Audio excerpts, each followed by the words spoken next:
이번 시간은 내 언약을 이어가는 사람들이라는 제목으로 한번 살펴보겠습니다. 그래서 내 언약이라는 단어가 처음으로 나오는 곳이 창세기 6장 18절 말씀인데요. 그러나 하나님께서 말씀하시는 거예요. 너는 여기서 노아입니다. 노아. 너와는 내가 하나님이죠. 내 언약, 메리티, 내 언약. 그러니까 하나님의 일방적인 언약을 내 언약이라고 그 표현하는 걸로 보시면 됩니다. 내 언약을 세우리니 너는 내 아들들과 내 아내와 내 며느리들과 함께 그 방주로 들어가라. 그러니까 그 방주로 들어가라는 건 뭐냐면 방주를 이미 지었고요. 그 방주를 짓고 하나님께서 비를 이제 두 번째 달 17일부터 이제 비를 갖다가 그 40일 동안 내리시는데 일주일 전인 10일 날 이제 하나님께서 방주로 들어가게 하셨어요. 그때에 주신 언약이 하나님께서 내가 내 언약을 세우겠다. 그래서 내 언약은 뭐냐면 구원의 언약이죠. 그러니까 방주를 다 짓게 하시고 하나님이 이제 앞으로 7일이면 40일 동안 이제 비를 내려서 땅을 이제 물로 심판하실 텐데 그 비가 내리기 전 일주일 전 2월 10일 날 두 번째 달 2월 10일 날 하나님께서 그 노아와 그 다음에 그의 가족들을 방주로 이제 들어가게 하시는 과정 가운데 내 언약을 세우는데 그 내 언약이 결과적으로 뭐가 되겠어요? 물 심판으로부터 구원을 받는 그런 하나님의 언약이 되었고 일방적인 언약이죠. 예, 일방적으로 하나님께 들어가게 하셨고 근데 들어가신 다음에 그의 가족들과 그 짐을 다 탄 다음에 하나님께서 뒤에서 문을 닫았다라는 표현이 나와요. 방주의 문을 닫는 그래서 하나님께서 일방적으로 세우셨던 그 일방적인 언약을 한번 살펴볼 텐데요. 내 언약을 이어가는 사람들에 대해서 한번 살펴보겠습니다. 그래서 내 언약은 노아에게 이제 제일 먼저 이렇게 주어진 언약이 되겠는데, 자, 노아에게 언약을 주어지기 전에 이제 방주를 지금 보시면 방주를 만들어서 하나님께서 노아와 그의 가족을 살리시기 위해서 이제 내 언약을 갖다가 하셨다는 얘기는 방주를 지은 이유가 뭐예요? 그 이전의 사람들이 뭐예요? 부패했죠. 땅의 사람들이 부패했는데 그 부패한 사람들은 누구냐면 아담이 범죄에서 에덴 동산을 쫓겨난 이후로 아담의 그 후손들이 이제 이렇게 번성을 하게 되죠. 그래서 가인 계통의 사람들과 그 다음에 셋 계통의 사람들로 이제 번성을 하게 되는데 그 번성한 사람들이 이제 살았고 있었는데 그 사람들 모두를 하나님이 심판하시는 거죠. 누구만 빼놓고 노아와 그의 가족들만 빼놓고. 그래서 그 노아와 그의 가족들을 갖다가 살리시면서 하나님의 내 언약을 처음으로 맺으시게 되는데 그 이전에 살았던 모든 사람들을 물로 심판하시는 과정 가운데 노아와 처음으로 내 언약을 세우신다라고 보시면 되겠고요. 그래서 그 노아와 그 세우시는 그 내 언약이 구원에 대한 언약이죠. 방주에 들어가서 하나님 구원하시는 언약이 되겠는데 방주를 타지 못한 그 당시의 사람들은 다 물로 심판받는 그런 것 가운데 건져내는 언약, 그 내 언약이 하나님의 구원의 언약이고 일방적인 언약이다라고 보시면 되겠는데 하나님의 내 언약을 처음으로 수납하고 구원에 이르는 사람이 누구냐면 방주로부터 물로 심판으로부터 구원받는 사람이 노아와 그의 가족들이었다라고 보시면 되겠어요. 그래서 물로 심판을 받은 사람들은 가인의 후손들로 그 당시에 번성했던 사람들이고요. 아벨 대신에 주신 셋의 후손들도 번성했겠죠. 이 번성했는데 셋의 후손들 가운데에도 여호와 하나님을 섬기고 따르고 했던 사람들이 있었겠지만 결과적으로는 노아와 그의 가족 빼고는 심판을 받았어요. 네. 그러니까 아담부터 노아 이전까지 그 사람들 자손들 중에 노아 시대까지 살아남았던 사람 중에서도 성에서 노아와 그의 노아를 포함한 8식구들은 다 물로 심판을 받았다. 라고 보시면 되겠는데 그 물로 심판하기 전에 노아와 언약을 맺으시는데 그게 하나님의 내 언약을 메리티 하나님의 내 언약을 맺으시고 그 다음에 노아를 그의 가족을 구원하셨다. 그래서 하나님의 내 언약은 구원에 대한 언약이라고 보셔도 됩니다. 그렇게 인식하셔도 돼요. 그래서 그 노아에게 맺는 내 언약을 그 소유하지 못하고 그 언약권에 들어가지 않으면 다 심판받게 되죠. 그래서 나머지 이제 심판받게 된 사람들이 아담 이후로부터 그 흩어져서 번성했던 노아 이전까지 사람들이다 이렇게 생각하시면 되겠고 하나님께서 아담을 에덴에서 내어보시내신 다음에 이제 뭐였냐면 그의 근본된 땅을 토지를 갈게 하셨다 이런 표현이 나오는데 그의 근본된 땅으로부터 취해서 아담을 갖다가 만들었죠. 그 다음에 이제 그 땅을 갖다가 이제 그 섬기며 땅을 갖다가 일하며 땅을 통해서 일을 하면서 뭔가 깨닫게 하시는 과정으로 이제 아담과 이제 하와 그리고 그의 자손들에게 하나님은 이제 원하시는 뜻이 있었는데 이렇게 이제 땅을 갈면서 뭔가 그 하나님의 그 원하시는 에덴에서 왜 쫓겨났는가 이런 걸 고민하면서 뭔가 구원의 길에 대해서 고민하는 그런 걸로서 이제 땅을 갈게 하시는 그런 걸로 우리가 생각해 볼 수 있는데요. 그래서 아담이 이제 그 땅을 갈면서 그 하나님을 찾는 그런 과정이 있었을 수 있는데 그 과정 가운데 이제 가인과 아벨이 태어나게 되죠. 아벨이 태어나는데 이 아벨을 가인이 이제 제사 문제로 해서 죽이고 그 다음에 이제 셋을 통해서 이제 자손이 번식하는 게 있겠다라고 보시면 되겠는데 가인 계통으로 이제 번성하는 그 사람들의 내용이 창세기 4장에 이제 24절까지 나오게 있죠. 그래서 아담이 가인을 낳고 가인은 에녹을 낳고 이랏을 낳고 무야엘, 무드사엘, 라멕. 그래서 아담으로부터 가인 계통으로 7번째인 라멕에 갔을 때에 라멕이 또한 살인하는 그런 어떤 그 상황으로 등장하게 되고 두 여인을 갖다가 또한 그 얻게 되는 그런 과정도 나오고요. 그리고 나의 상처로 말하면 내가 사람을 죽였다는 표현을 하고 있으면서 또한 그 사람들을 죽인 이것 가운데 하나님께서 가인을 위해서는 벌이 7배일진데 라멕을 위해서 77배다 이런 말씀을 하시면서 가인이 범죄했던 그것보다도 라멕이 더한 범죄를 벌인 것처럼 그렇게 이제 말씀하시는 내용이 이제 가인 계통의 그 사람들의 어떤 설명에 나오는데요. 그러니까 이렇게 언급된 사람들 말고도 그 시대마다 많이 번성한 사람들이 있었겠죠. 이 사람들이 이제 어떻게 보면 노아 시대에 참 하나님 앞에 악을 저질렀던 그런 사람들로 충분히 우리가 가인의 계통의 후손들로 우리가 생각해 볼 수 있습니다. 그다음에 또한 이제 그 아벨이 죽고 난 다음에 대신에 셋을 주셨죠. 그래서 아담이 자기 아내와 같이 동침했다. 그래서 여기 그녀가라 그랬어요. 우리 그녀가 아들을 낳았다. 그리고 그녀가 그의 이름을 셋이라고 붙였다. 그래서 아벨 대신에 셋이라는 이름을 갖다가 붙였고요.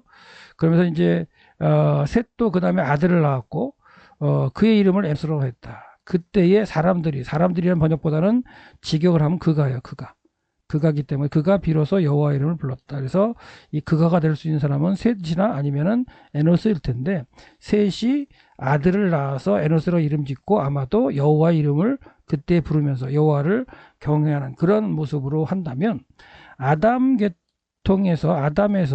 셋 계통으로 이어지고 셋이 에노스를 낳으면서 이 시대 그러니까 아담으로 3대 정도 됐을 때에 여호와의 이름을 부르는 그런 어떻게 보면 이제 학자들은 예배라고 표현하기도 하는데요.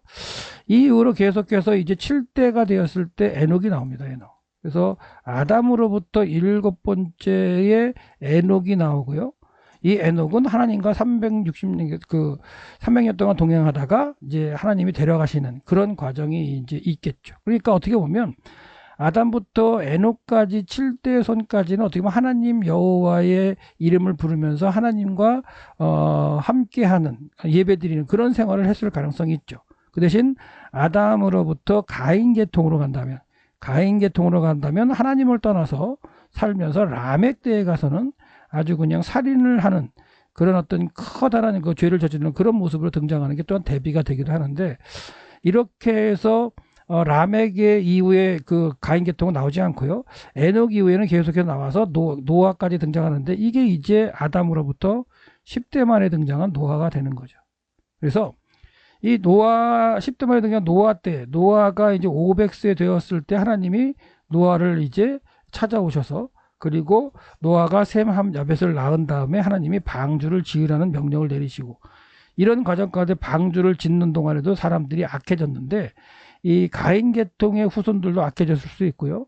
만약에 이렇게 그 성경의 창세기 5장에 언급된 에녹 그 셋 계통으로 에노스에서 쭉 내려서 에녹 그다음에 무드셀라 노아까지 이어지는 이런 하나님의 어떤 그 여제 후손의 계통을 이어지는 그 계통으로도 아마도 나온 자손들 가운데 퍼진 이렇게 그 자손들 가운데도 악한 사람들도 있었겠죠. 그랬을 때 노아 이전에 전반적으로 이 가인 계통의 사람들이나 셋 계통으로 나온 사람들도 뭐예요? 하나님 앞에 심판받을 수밖에 없는 존재였다는 거. 그래서 노아의 8식구만, 노아를 포함한 8식구만 방주를 통해서 구원을 받게 되는데, 그 구원을 받기 전에 하나님이 내 언약을 노아와 세우셨다, 이렇게 보시면 되겠어요. 그래서 아담으로부터 노아 때까지 10대에 이르는 그 어간까지, 어떻게 보면 아담부터 노아까지 한 1556년 정도의 시간이 됩니다. 그러니까 노아가 1056년, 아담이 그 창조된 이후로 1056년 만에 태어난 노아고요.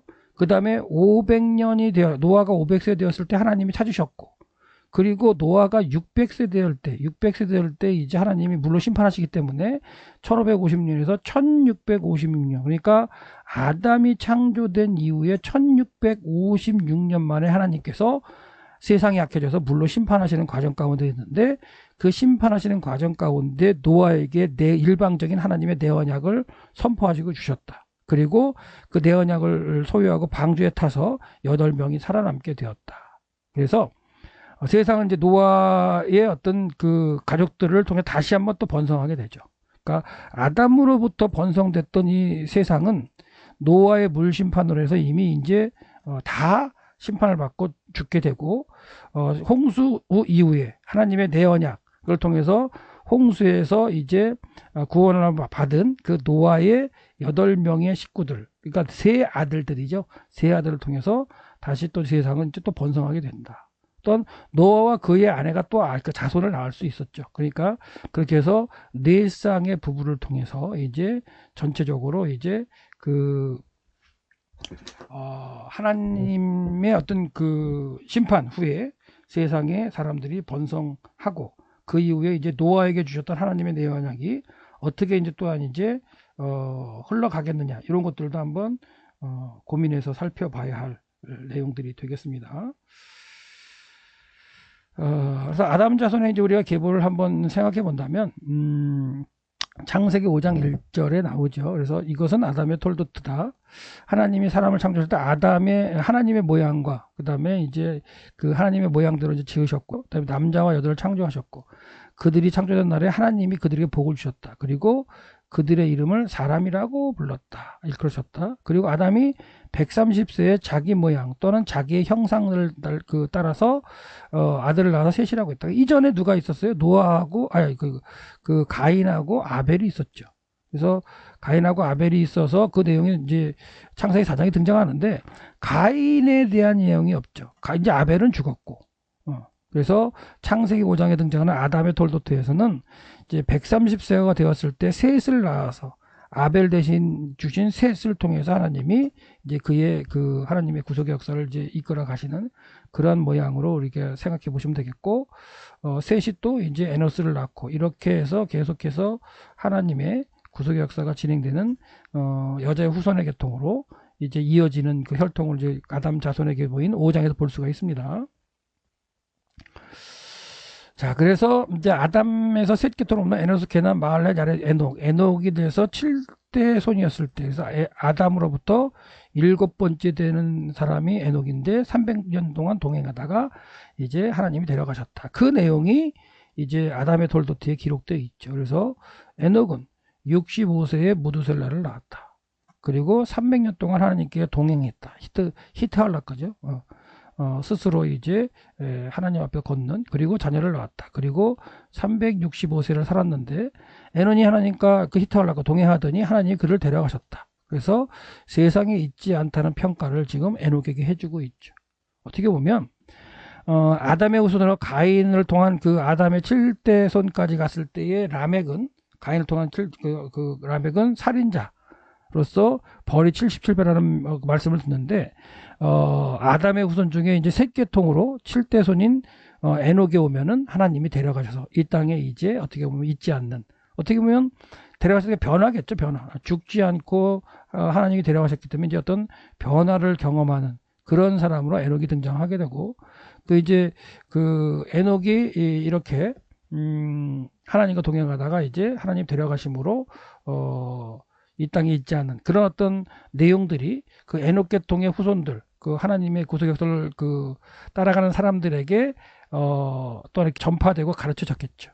하지만 에녹 이후에 또 몇 대를 지나가지 못해서 그 하나님의 어떤과 동행하고 하나님과 사는 삶의 사람들이 없어진 거죠. 단절된 거죠. 그렇기 때문에 노아만 하나님이 이제 택하셨고, 노아는 은혜롭게 하나님 앞에 살았기 때문에 그의 가족들을 통해서 방주를 짓게 하시고 방주를 구원하셨는데, 방주로 인해서 구원받은 사람이 8명밖에 없다. 그게 성경의 내용이기 때문에 가인의 계통의 사람이든 에녹이 승천한 이후에 계속해서 나왔던 그 후손의 사람이든 방주에 탄 사람은 노아의 가족밖에 없다. 이게 좀 고민해 봐야 할 대목입니다. 다 물심판에 죽을 수밖에 없었다라는 거.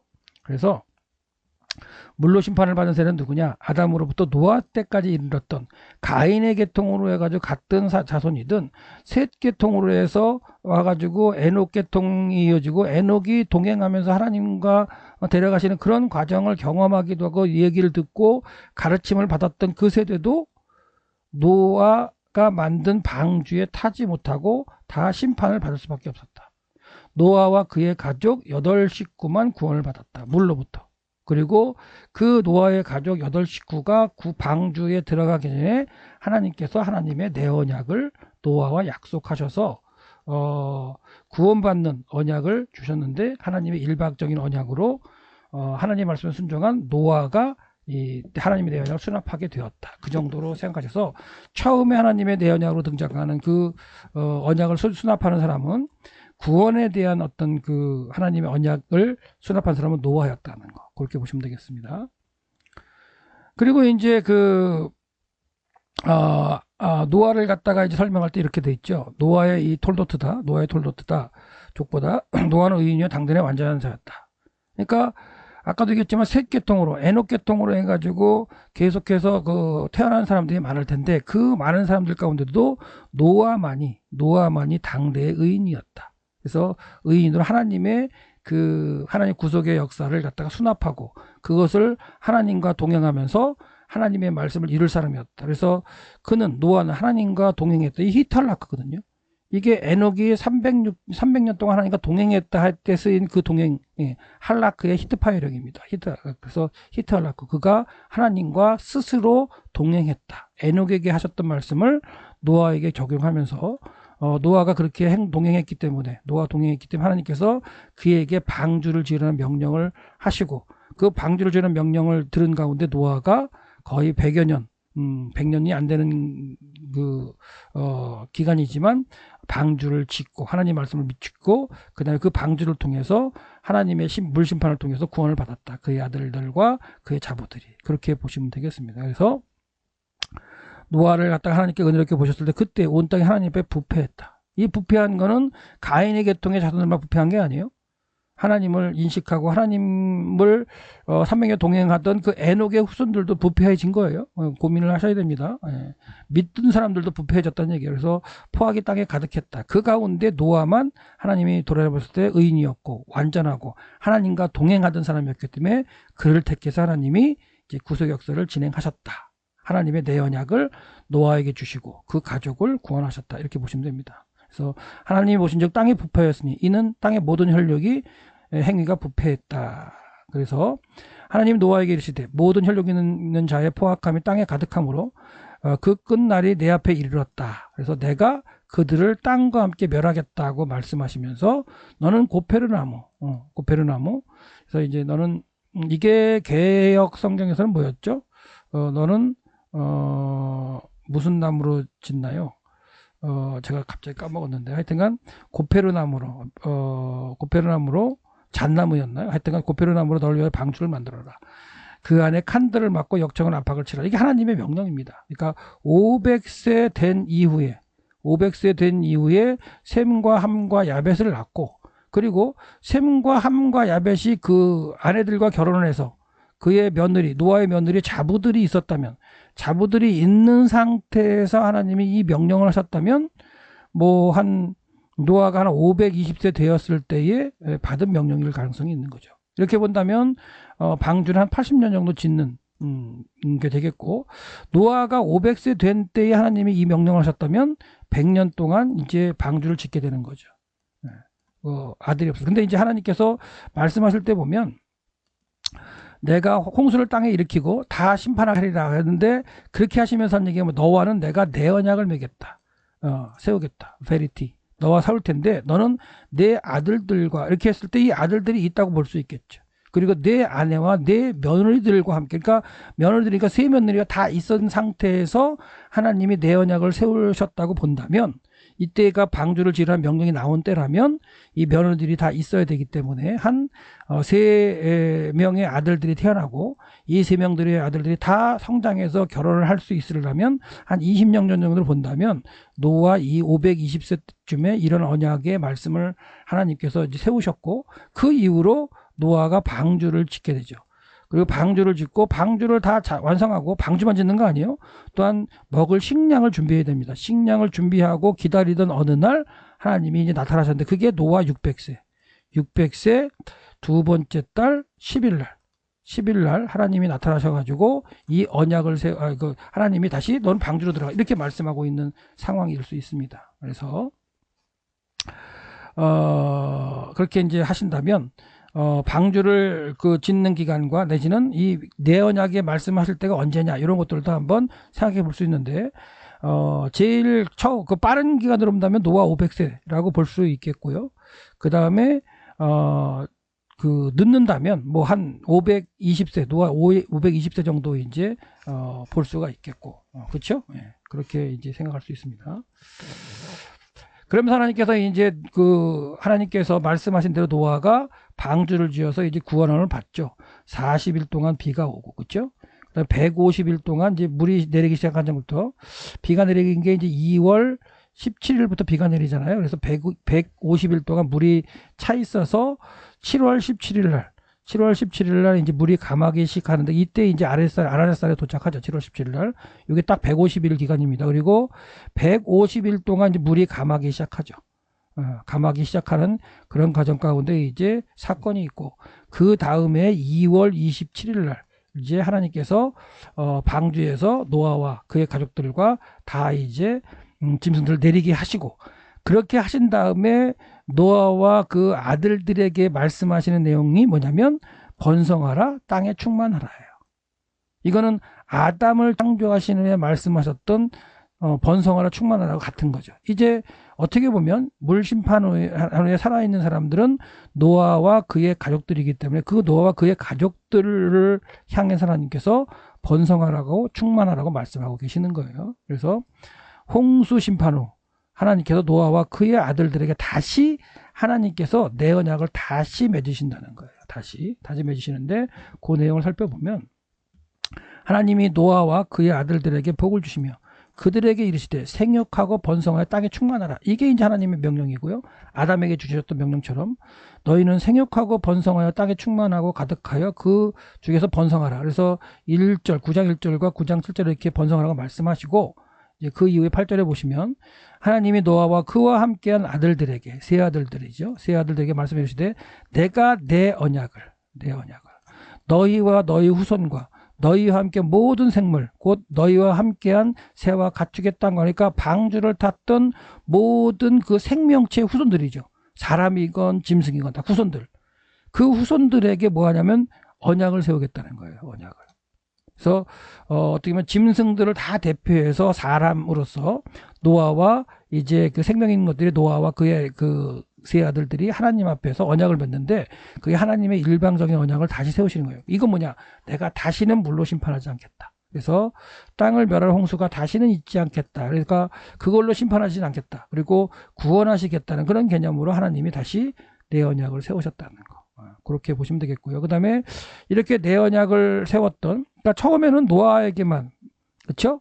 홍수 심판이 있기 전에는 노아에게만 하나님이 내 언약을 세우셨는데, 홍수 심판 후에는 노아와 그의 아들들과 함께 이제 언약을 맺으셨다. 그러니까 그 자손들 가운데 하나님의 이 언약을 이제 하나님 언약을 이룰 사람으로서 계속 하나님의 말씀을 지키면서 하나님의 일을 감당하는 사람들이 있어야 했겠죠. 분명히. 그렇게 생각하시는데, 그러면서 이제 노아의 세 아들들의 초톨도트가 나오죠. 창세기 나오는데 야벳의 자손들, 야벳의 자손들이 나오고 함의 자손들의 이야기가 쫙 나오고 셈의 후손들의 이야기가 쭉 나옵니다. 그래서 이제는 이들을 통해서 이제 번성하게 되는 거죠. 네, 번성하게 되는 거고 그 창세기 이제 10장 32절을 보면 이들은 그 백성에게 족보대로 그 백성들의 족보대로 노아의 자손들과 함, 셈, 야벳의 사람들은 나눠지는데 홍수의 이들에게서 그 땅의 백성이 이제 세 자손과 함께 이렇게 쭉 퍼지고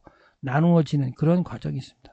이런 과정 가운데 또 이제 뭐 함이 이제 또 범죄하게 되고 또 하나님의 또 아들 가나안이 저주를 받게 되고 하나님 이런 내용들이 또 이제 있죠. 있으면서 그들이 또 이제 함께 살다가 하나님 앞에 또 뭘 해요?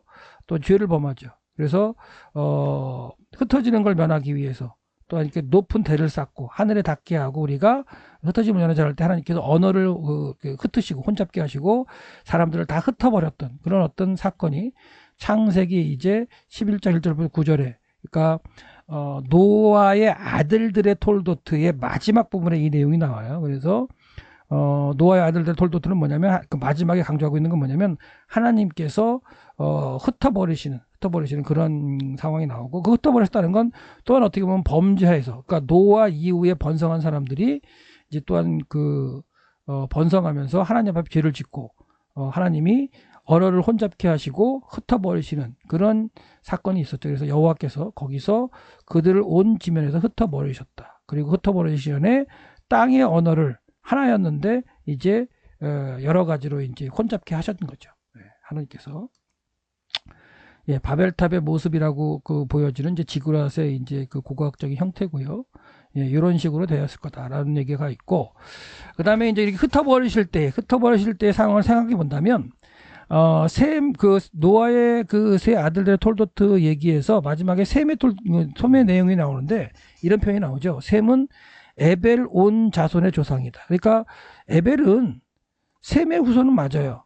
셈의 후손에 맞는데, 보시면 셈의 후손들 가운데 아르박삭 셀라 다음에 네 번째 자손이에요. 사실 셈으로부터 그러니까 3대 4대 만에 나온 사람이 에벨이에요. 근데 셈의 이 이야기를 갖다가 하면서 셈의 자손들의 이야기를 하면서 셈은 에벨 온 자손의 조상이라는 표현을 쓰고 있어요.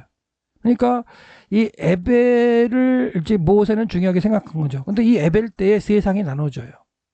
아마도 이때 바벨탑 사건이 있었을 거라고 얘기를 합니다. 카일이나 랑게 이런 신학자들은 이 에벨 때의 세상이 나누어져서 흩어지게 되고 그 흩어지게 되는 계기가 바벨탑의 사건이 있었고 하나님 흩어버리셨다고 얘기를 해요. 그리고 모세는 에벨 때의 세상이 나눠졌다라는 표현을 쓰고 에벨이 벨렉 그의 아들 벨렉을 낳고 이름을 벨렉이라고 줬는데 그 이름의 뜻이 분리라는 뜻이에요. 그래서 에벨이 벨렉을 낳는 그 시점에 세상이 분리가 되게 되고 세상이 이제 여러 갈래로 이제 분리가 돼서 사람들이 퍼지는데 그 중에 하나님의 언약을 이어가는 계통이 에벨의 자손들이었어요. 에벨의 자손들. 에벨의 자손 가운데 저 뒤에 나오는 아브라함이죠. 아브라함. 그러니까 아브라함이 하나님의 언약을 다시 한번 수납하게 되거든요. 그러니까 하나님의 언약을 아브라함이 수납하고 아브라함의 자손 이삭, 야곱 그의 아들들 12아들들이 이제 애굽으로 들어가서 번성하고서 그의 자손이 출애굽해 나온 광야에 나온 출애굽한 백성들이 결과적으로는 지금 모세를 통해서 그 창세기 말씀 듣고 있잖아요. 그럴 때 이들의 조상들의 이야기를 할 때 아브라함이 하나님의 이제 다시 한번 내 언약을 수납하는 사람이 되겠고 그 언약을 수납한 그 자손들이 애굽에서 나오고 있는 가운데 이들은 결과적으로 누구의 후손이냐면 에벨의 후손이라는 거예요. 이 에벨 때의 세상이 나눠져 가는데 나눠져 갈 때에 에벨 계통으로서 너희들이 하나님 언약을 수납해서 이어져 왔다라고 지금 보시면 되겠어요. 그래서 셈의 그 자손들의 이야기를 하면서 셈으로부터 네 번째의 자손인 셈은 에벨의 온 자손의 조상이었다. 이렇게 표현하고 있다. 그래서 에벨은 두 아들을 낳고 하나 이름을 벨렉이라고 했다. 벨렉이 이제 나눠졌다. 이런 의미라고 그랬죠. 나눠졌다. 그리고 그때의 세상이 나눠졌다. 벨렉의 아우 이름은 욕단이다. 그래서 두 아들을 낳고 두 아들도 이제 벨렉과 욕단을 나눠서 이 벨렉의 이후로 돼가지고 아브라함이 등장하는 거예요. 욕단의 후손들은 이제 어느 정도 언급이 되다가 끝나고요.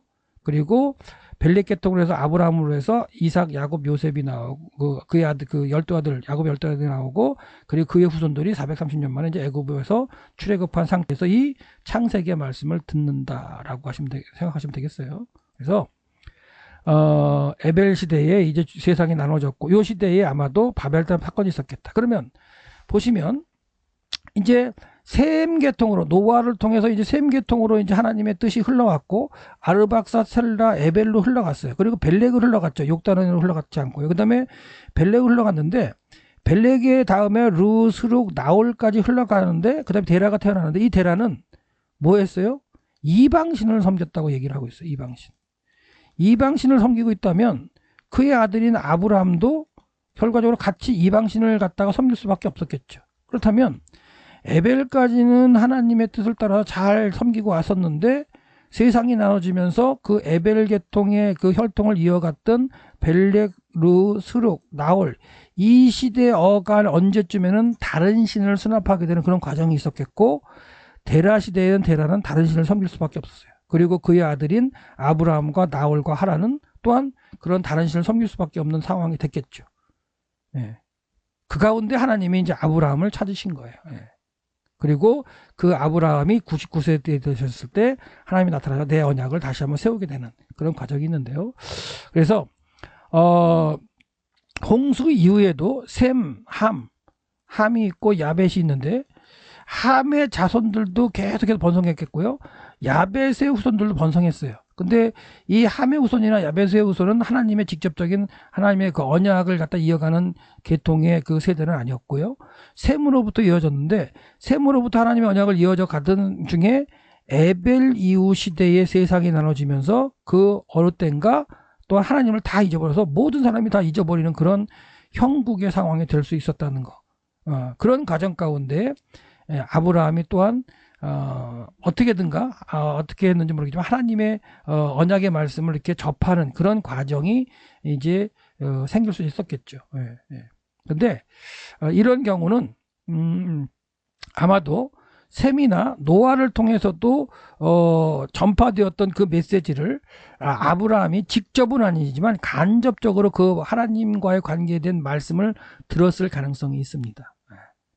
아브라함 시대까지도 이런 어떤 그 노아와 셈 이런 사람들의 그 영향력이 충분히 있을 수 있거든요. 그건 이제 다음에 또 한번 살펴볼 텐데 하여튼간 이 아브라함은 자기의 아버지나 그 할아버지가 다른 신을 섬기는 상황이었지만 이 아브라함은 노아나 셈, 아르박삽, 셀라, 에벨 요 계통에서 전파되었던 그 하나님의 여호와에 대한 어떤 신앙의 메시지를 아브라함이 들을 수 있었고 그 아브라함이 이제 그 들으면서 그 참신을 찾았을 때 하나님이 아브라함을 택하셔서 이제 갈대우를 떠나게 하시는 그런 과정이 있을 수 있겠다라고 보시면 됩니다. 그래서 이제 그 아브라함의 아버지 데라가 다른 신앙을 가질 수밖에 없었던 게 이제 그 여호수아 24장에도 있죠. 그래서 너희 열조가 강 저편에서 섬겼던 그런 거나 아니면 애굽에서 섬겼던 신을 갖다가 제하여 버리라. 그래서 갈대우로 하란에서 아마도 달신을 갖다가 데라가 섬겼을 가능성이 있고 이게 이제 달신의 모습입니다. 신의 모습이고요. 그래서 중간에 잘못된 경우가 있는데 에벨 이후부터 그렇죠?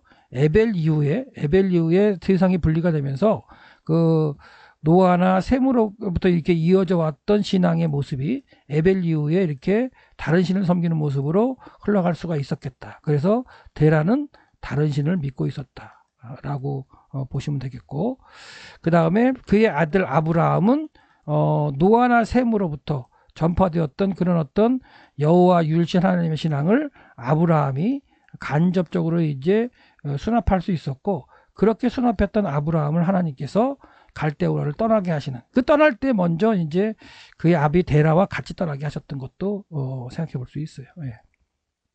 그래서 하나님께 노아와 맺은 내 언약, 하나님의 내 언약을 맡아서 대대로 이제 자손에게 가르치며 전수했지만 제대로 가르치지 못해졌거나 아니면 어떤 세상의 영향력 때문에 에벨 이후에 누군가 때 다른 신을 믿게 되고 데라는 당연히 다른 신을 믿었다는 언급이 있었다는 얘기고, 그런 영향 가운데 아브라함이 태어났지만 아브라함이 이제 성장하면서 노아나 셈으로부터 이렇게 전파되는 하나님의 어떤 메시지, 심판의 메시지, 이런 것들, 아니면 하나님과의 관계까지 경험했던 그런 메시지가 직접적으로도 전파될 수 있다고 볼 수도 있지만 간접적으로 전파돼서 그 말씀을 깨닫는 아브라함을 하나님께서 다시 택하셔서 갈대아우를 떠나게 만드는 그런 모습을 우리가 볼 수 있겠다라고 볼 수 있습니다.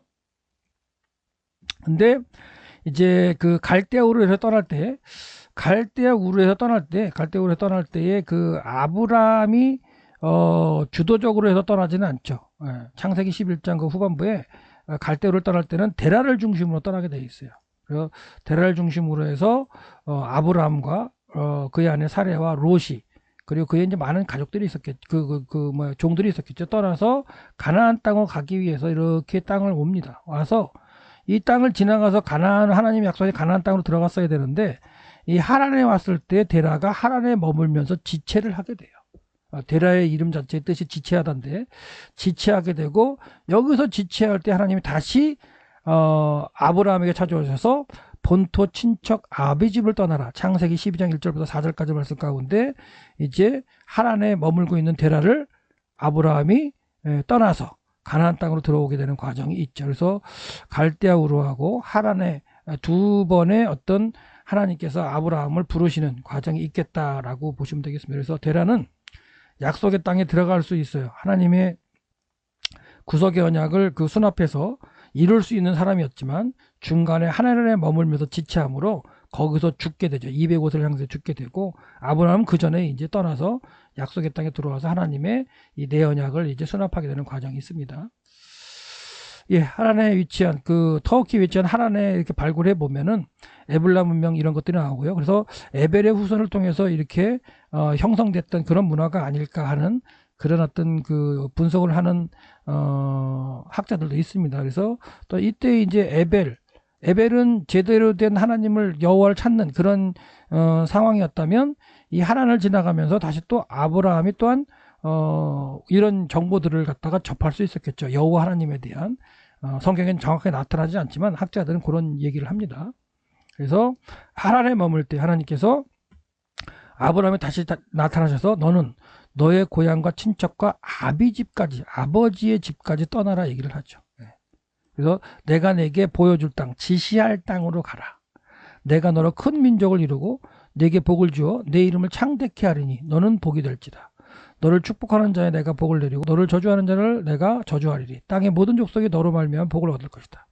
이에 아브라함이 여호와의 말씀을 따라갔고 롯도 함께. 그때 아브라함이 75세였다. 그래서 이 하란을 떠날 때가 75세였다고 얘기를 하면서 아브라함이 결단을 내리고 자기 아버지 데라를 떠나는, 그러니까 데라의 신앙, 데라의 이방신을 섬기는 신앙을 완전히 절단을 하고 여호와 하나님을 따르겠다는 신앙으로 지금 아브라함이 하란을 떠나는 모습으로 볼 수가 있습니다. 예, 그렇게 보시면 되겠고요. 그래서 아브라함이 데라를 떠나서 가나안 땅에 들어와서 여러 가지 우여곡절이 있죠. 그래서 본토 친척집을 75세에 떠나게 되죠. 아브라함이 떠나게 되고요.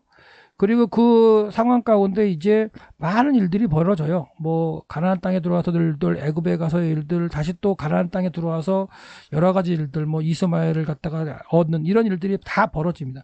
그 일이 벌어지는 과정 가운데 99세가 되었을 때, 그러니까 하나님의 말씀을 듣고 본토 친척 아비집을 떠난 그 이후로 24년이 지나요. 그 24년이 지난 99세가 되었을 때 하나님이 나타나시고 아브라함에게 내 언약을 이렇게 다시 한번 소유하게 하십니다. 그래서 노아에게 말씀하셨던, 노아와 그의 아들들에게 말씀하셨던 하나님의 내 언약을 그의 후손들 가운데 처음으로 이제 99세가 된 아브라함이 이제 이름을 바뀌어진 다음에 하나님의 내 언약을 수납하게 됩니다. 그래서 창세기 17장 1절 말씀을 보면 99세 때라고 정확하게 나오죠. 99세 때 하나님께서 아브라함에게 나타나셨다. 그리고 뭐라냐면 나는 전능한 하나님이다. 엘샤다이다. 나는 선포입니다. 선포. 나는 전능하다. 너는 내 앞에서 행하라. 이 행하라가 이제 히트할라크입니다. 그래서 에녹이 하나님 앞에 동행했다 했을 때 그때 히트할라크. 그 다음에 노아가 하나님과 동행했다 했을 때 그때 히트할라크. 그리고 이제 하나님이 아브라함에 나타나서 뭐라고 해요? 너는 내 앞에서 에녹과 노아처럼 히트할락해라 이렇게 말씀하시는 거예요.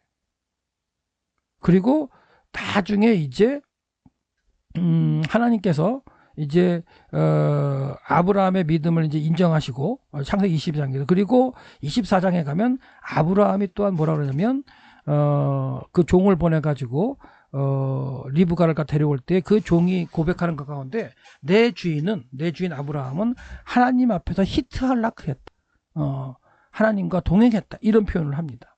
그런 가운데 하나님은 하나님 전능하신 하나님께서 하나님과 동행하면서 그 하나님의 구속의 역사를 이룰 그럴 사람들 에녹과 노아 같은 그런 사람이 되라고 99세 때 나타나셔가지고 아브라함에게 선언하시는 거예요. 나는 전능한 하나님이다. 내 앞에서 히트할락해라. 이렇게 된 거죠. 예. 그래서 그렇게 보시면 되겠고요. 엘샤다이는 좀 넘어가고요. 전능하신 하나님이란 되겠고, 예, 전능하신 하나님의 고백 넘어가고요. 그래서 이제 하나님께서 10절 두 개의 명령을 하시는데, 내용을 본다면, 너는 뭐 하라고요? 이제 명령형으로 얘기하죠. 히트할렉. 그래서 너는 뭐냐? 히트파일 명령입니다. 명령. 너는 스스로 행해라. 이런 얘기예요. 어디에서? 내 앞에서. 리프네이. 그래서 리프나이. 그래서 내 앞에서 스스로 행해라. 이거는 뭐냐면 에녹과 노아와 관련된 히트할라크 하나님과 동행하는 명령, 똑같은 그 명령을 이제 에녹이 300년 동행했다 이런 표현이 있고요. 그 다음에 하나님께서 노아와 동행하셨다는 그런 표현이 있는 것처럼 이제는 99세 때 나타나셔서 뭐 한 거예요? 이제 선언하면 너희 행해라, 스스로 행해라 이렇게 말씀하시는 거예요. 스스로 명령하시는 거죠.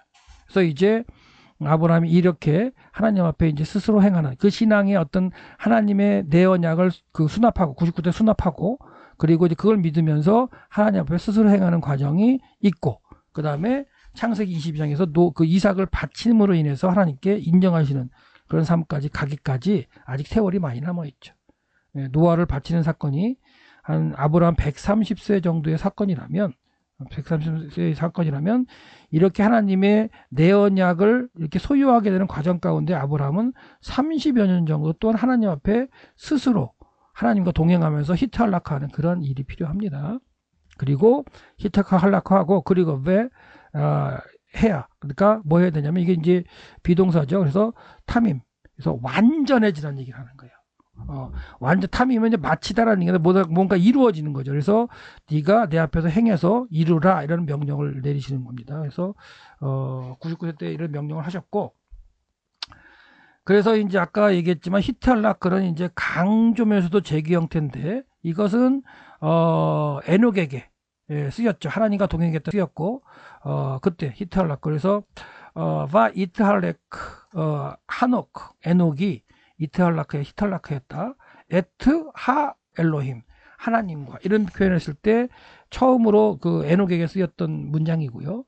또한 노아에게 했었죠. 그가 하나님과 동행했다 했을 때 여기는 이제 어순이 목적어가 먼저 나왔네요. 에트 하 엘로힘 그래서 하나님과 함께 히트할락했다. 누가? 노아가. 이런 식으로. 그래서 여기는 이제 하나님과 함께가 먼저 강조된 문장이에요. 노아에게는. 하지만 에녹이나 노아나 둘 다 하나님과 동행했다는 표현을 쓸 때 히트할락의 형태를 쓰는데 이게 이제 아브라함에게는 명령형으로 이제 주어졌다는 거예요.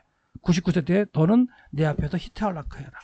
그러니까 하나님이 히트할락해라는 명령 가운데 하나님의 내 언약을 소유하게 하게 하십니다. 그래서 창세기 17장에 그 내 언약이라는 단어가 제일 많이 나오는 장이에요. 하나님이 여기서 이제 아브라함의 이름을 바꿔주시면서 하나님의 그 언약을 이제 수납하게 하는 그런 장으로 이제 등장합니다. 그리고 영원한 언약을 주시고 할례로 증표를 삼으시게 하시고 그리고 창세기 17절 마지막 절에 이제 그 아브라함이 자기와 그다음에 그 이스마엘과 자기 집에서 그 모든 남자들을 할례를 하면서 하나님의 내 언약을 수납하게 되는 거예요. 99세 때. 그 이후로 히트할락하 했겠죠. 하나님 앞에서. 그리고 완전해지려고 하나님 명령하신 대로 탐임하려고 완전하게 이루려고 그랬던 이제 세월이 창세기 20장에서 창세기 20장에서 이삭을 번제로 드리라는 명령 가운데 그거 순종하기까지의 과정이라고 보셔도 되겠죠. 그 과정 가운데 우여곡절이 많죠. 또 넘어지고 깨지고 믿지 못하는 과정도 있죠. 100세의 이삭을 낳아서 하나님의 말씀을 진짜로 깨닫고 순종하기까지 그리고 그 이후로 이제 이삭을 하나님께 번제로 드리기까지의 그 과정이 하나님 앞에서 히트할라크하는 그러한 과정이었다고 볼 수 있어요. 그래서 나중에 이제 아까 얘기했죠. 창세기 24장 40절에서 그 아브라함의 그 늙은 종이 고백하는 거예요. 자, 여기서 주인은 뭐냐면 이제 아브라함이고요. 그 종에게 뭐라고 얘기했냐면 내가 섬기는, 여기 내가 섬기는 내가는 이제 아브라함이에요. 내가 섬기는 거에 뭐 히트할레키트입니다. 그래서 하나님 앞에서 내가 히트할라크 했다는 거예요. 내가 히트할라크 했던 그 여호와 하나님, 그가 이제 너와 함께 평탄한 길을 보낼 거다. 그렇게 이제 하면서 이삭의 아내를 데리고 와라. 이렇게 이제 얘기를 하면서 종에게 이제 부탁하는 거죠. 그 얘기를 듣고서 이제 바단 아람에간 그 종이, 그 늙은 종이 이제 그 리브가의 가정에 그의 오빠 라반과 그 다음에 그의 아버지의 집에 가서 또한 이제 그 늙은 종이 고백하는데 뭐라고 얘기하냐면 나는 여호와 앞에서 살아왔다. 이게 히탈라케트야. 그러니까 내가 하나님 앞에서 하나님과 동행했다는 고백을 갖다 이게 아브라함이 이제 고백했다는 얘기를 하는 거예요. 아브라함이 이렇게 고백을 했습니다. 하나님과 동행했던. 그리고 그분께서 천사와 함께 보내어 내 길을 형통해 할 것이다. 그래서 아브라함과 함께 하셨던 그 하나님이 종과 함께 하실 거라는 것 갖다가 이야기해 주셨다는 얘기를 종이 고백하는 얘기. 그러니까 이런 내용을 볼 때 아브라함에게 하나님과 동행하는 명령을 내린 그 99세 때 이후로 아브라함은 하나님과 동행하려고 노력을 했겠죠. 그리고 결과적으로 나중에 고백을 본다면 나는 여호와 앞에서 히트할라크 했다. 이런 얘기를 하고 있는 거예요. 하나님과 동행했다. 아브라함이 그래도 대단한 고백을 하는 거죠. 하나님 앞에. 그래서 그 이전에 히트할라크 했던 사람이 누구였다? 에녹은 300년 동안. 그리고 노아도 얼마나 기간인지 알 수 없지만 하나님과 동행했다. 그리고 노아에게 주셨던 하나님의 내 언약이 다시 아브라함에게 수납되는 과정 가운데에 99세 하나님 뭐라고 하시냐면 너는 내 앞에서 히트할라크 해라. 그러니까 나와 동행하는 삶을 살아라. 그런 명령입니다. 그리고 너는 나와 내 앞에서 완전해져라. 이루어라. 이런 얘기를 하는 거예요. 자, 그렇게 하시면 되겠습니다. 그래서 그런 명령들이 이제 에녹과 노아에게 주셨던 명령이다. 라고 하고요. 그 다음에 이제 그렇게 동행하라는 명령과 내 앞에서 완전하라는 명령을 한 다음에 하나님께서 아브라함과 내 언약을 세우시게 돼요. 그래서 2절과 4절과 7절과 9절과 11절, 13절, 14절, 17절, 21절에 하나님의 내 언약이라는 내용이 9번이나 등장해요. 베리티. 그래서 베리티라는 하나님의 내 언약이라는 이 단어가 9번이나 등장한다. 이게 하나님의 일방적인 언약이거든요. 그리고 그냥 또 언약이라는 단어, 메리트라는 단어가 또한 4번은 쓰여 있고요. 그 다음에 영원한 언약이다. 메리트 올람이라는 그 단어가 3번이나 쓰여서 이 창세기 17장에는 이 언약이라는 단어가 엄청나게 만약이 나오는 장이기도 하고 하나님의 내 언약이 강조가 되면서 아브라함에게 수납되는 그런 장이라고 보시면 됩니다. 그래서 노아에게 주셨던 구원의 언약인 내 언약이 이제 아브라함에게 수납되어서 이어지게 되는 그런 하나님의 언약이 이어지게 된다라고 보시면 됩니다. 그래서 하나님의 내 언약, 계속 말씀드렸지만 노아에게 수납된 그 언약, 그리고 그의 아들들과 함께 맺었던 구원의 언약이 이제 중간을 뛰어넘어서 이제 그 아브라함에게 이제 언약을 주시게 됐다. 그래서 자, 내 언약이 등장하는 구절만 찾아봤어요. 17장 2절. 내가 내 언약을 너와 나 사이, 나와 너 사이에 두어 크게 번성하겠다. 4절에 보라, 내 언약이 너와 함께 있겠다. 너는 민족의 아버지가 될 거라. 그 다음에 7절. 내가 내 언약을 나와 너 및 내 대대 후손 사이에 세우겠다. 그래서 영원한 언약이 되게 하겠다. 베리트 올람, 영원한 언약이 되겠다. 그리고 내가 너의 후손의 하나님이겠다. 그래서 하나님이 구원의 하나님으로 그 후손들을 통해서 구원을 하시겠다는 그런 약속이 이제 내 언약이 아브라함과 그의 후손에게 수납이 되는 거죠.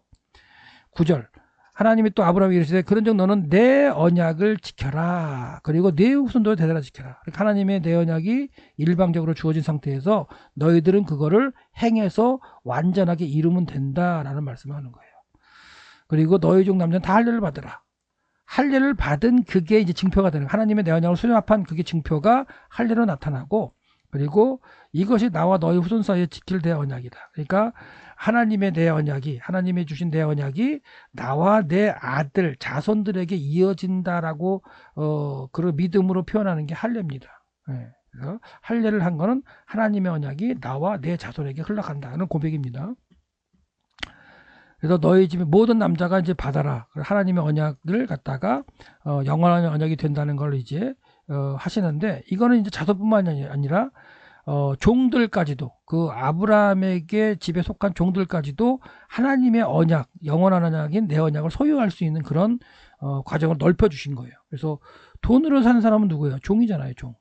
종들도 할례를 받아라. 그러니까 종들도 그 당시에 이미 아브라함의 가정의 그 혈통이 아닌 사람들도 하나님의 그 구원을 받을 수 있는 장치를 해주시는 거죠. 예, 그렇게 되고요. 그다음에 할례를 받지 않다면 내 언약을 배반한 거다, 이렇게 말씀하시고 계시고, 그다음에 이제 아브라함이 이제 계속해서 이제 이 말씀할 때 깨닫지 못했을 때 하나님 이런 말씀하세요. 내 아내 사라가 아들을 낳을 것이다. 아직 아들이 없죠. 자손이 없어요. 근데 그 이름을 이삭이라고 해라. 이름을 주시고 내가 그와 태어난 이삭과 내 언약을 다시 세우겠다, 이런 얘기를 하고 계세요.